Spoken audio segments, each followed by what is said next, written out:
রহমানুর রহিম, আসসালামু আলাইকুম। আমি এখন লইট্টা মাছ রান্না করতেছি। পরিমাণ মতো তেলটা দিচ্ছি।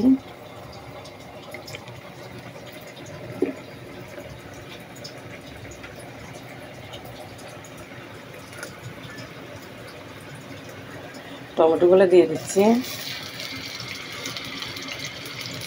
তারপরে দিয়ে দিচ্ছি পেঁয়াজগুলা।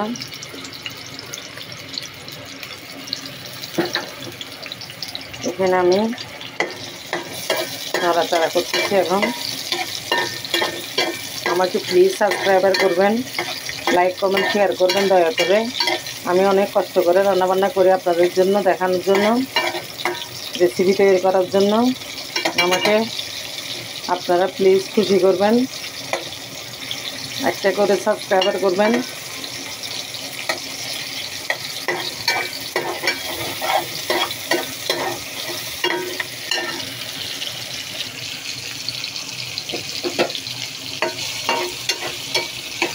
পেঁয়াজগুলো নরম হয়ে গেছে। এখন আমি নুন, মরিচ, হলুদ, লবণ এগুলো দিয়ে দিব।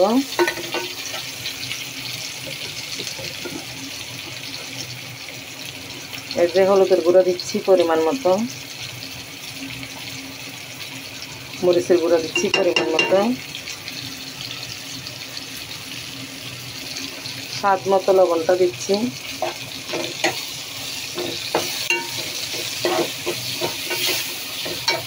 এই যে গন্ধটা চলে যায় হলুদ মরিচের।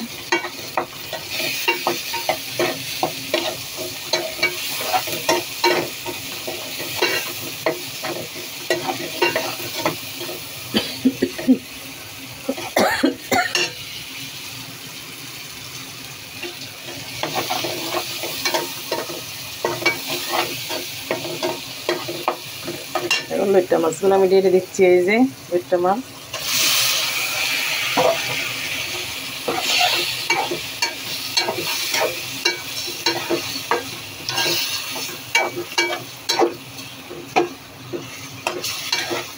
আমি মরিচ মশলা একটু কম খাই, আপনারা কেউ কিছু মনে করবেন না।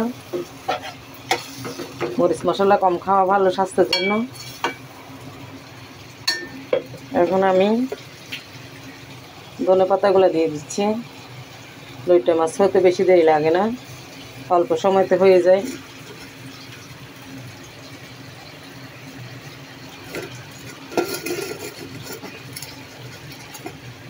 ঢাকনা দিয়ে দিব আমি 15 মিনিটের জন্য।